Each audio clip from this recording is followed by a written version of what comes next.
we're going back to basics because food is expensive, and this was not supposed to be carne guisada. I feel the need to remind you that I am a home cook. All the meals I make are simply for my family, and while none of them seem to like the rice I make, that's not going to stop me from putting it on their plate. This is the beginning of the week, and that means that anything I make today might be brought over to tomorrow or another meal in the future. I might consider freezing some of this rice, and I'll definitely eat some for lunch and send it with my husband to work. And even though he prefers his mother's rice and I prefer my grandmother's version of rice, we kind of have to grow up at some point. And after 20 years, I really have to learn how to cook. Now, I do think I have some really good recipes in my arsenal that I can pull out at any moment. I can wow you with flautas. I make the best nachos. And for some reason, the kids keep asking me to make French toast for them. While I am happy that I figured out those few recipes, historically speaking, rice has been not my best friend, which to me is all the more reason why I'd really like to master this.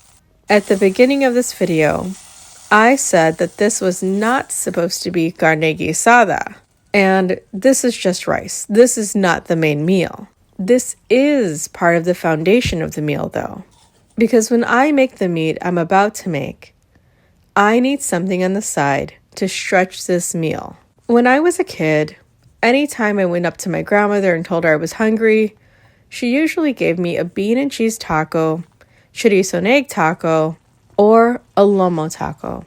At the time, I really didn't think too much about it. It was just something we always had on hand. Come to find out that it's because it's one of the most affordable pieces of meat you can buy. Now, I shop at all kinds of stores, and I don't actually know what lomo is, so I just grabbed the thinnest and most affordable strip of meat I could find. I had this wonderful idea that I might be able to replicate the meal that my grandmother raised me with. And I mean, she kind of raised me. She didn't raise me all the time. I have a mom. But when I was at grandma's, I was spoiled. Actually, I'm still spoiled now. However, because I am spoiled, I didn't really have to cook anything, which means that this meal did not turn out the way I anticipated.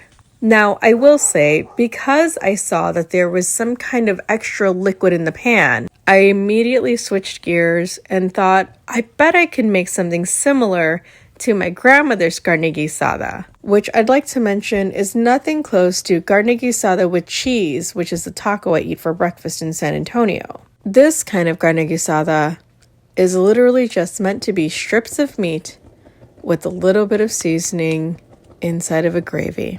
It's funny how the thing that makes me feel most insecure is also the thing that drives me, because I know that this is not a meal I've seen anybody else on the internet making, but it also makes me think that this is probably a meal that everyone at home might be making, which makes it stand out for me a little bit more. My goal is to show you how to use the things you have on hand, and to share recipes that I can, and to let you know what works and doesn't work.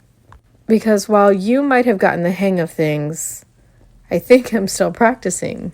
In any event, I like to make sure that my food tastes good, and I never use the same spoon twice. And while this next part might be considered sacrilegious to some, I'm going to let you know that these little babies have saved me and a recipe on more than one occasion, because there was way too much salt in that gravy. And while I never really thought that I'd be eating potatoes out of a can, it seemed to make more sense instead of me throwing away bags and bags of potatoes like I've done in the past. Using what I have on hand is just another reminder that I am very much like my grandmother, my mom, and even my mother-in-law, because I am a home cook.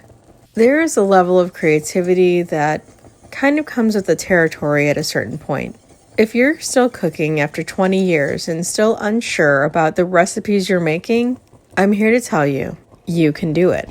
My grandmother my mom, and my mother-in-law are all the firstborn girls in their family, which means they began cooking at a young age.